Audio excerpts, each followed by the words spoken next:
Dear friends, every year in January we are reminded how Jesus was a really handy guy to have at parties, especially if you're a wine drinker. But that's not really the most interesting thing about this wonderful story. John's Gospel is the most fully composed of the Gospels.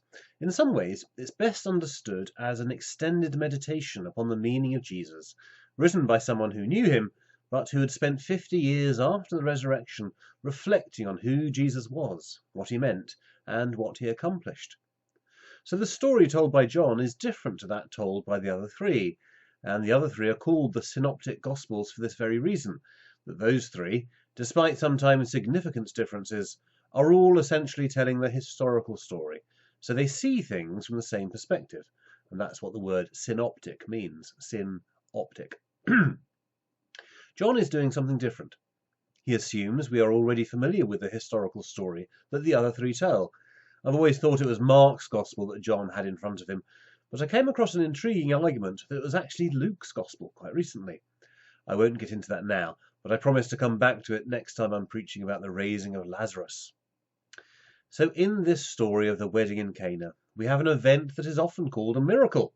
This is misleading. Indeed, so much of the way in which our culture thinks about miracles is misleading and confusing. John calls these events signs, and the first half of his gospel is essentially a sequence of these different signs, 7 different ones, climaxing in that raising of Lazarus. The difference between a sign and a miracle is that the importance of the sign derives from what it's pointing towards, whereas what we now think of as the importance of a miracle is that it's an overthrow of natural laws. And of course, modern atheism thinks that such things are impossible because you can't overthrow natural laws. Oh no, of course not. In other words, a miracle is important in itself. Look at this spectacular thing! Whereas the sign is important for something other than itself.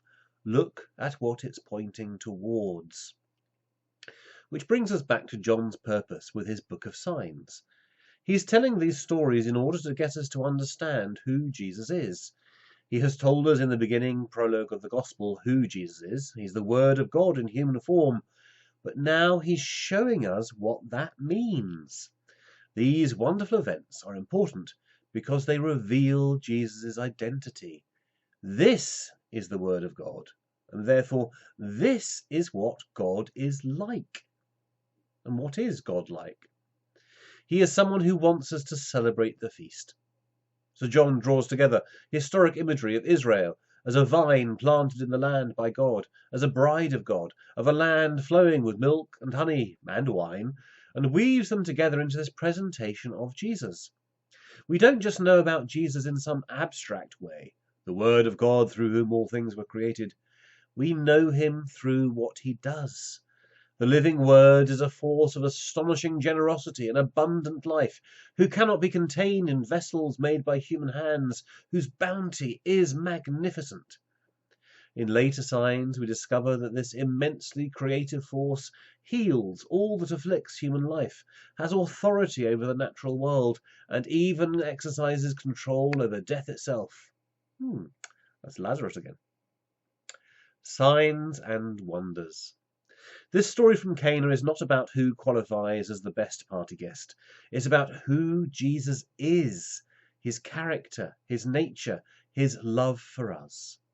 So let us, with John, contemplate this Jesus. Contemplate and prepare to celebrate. Cheers.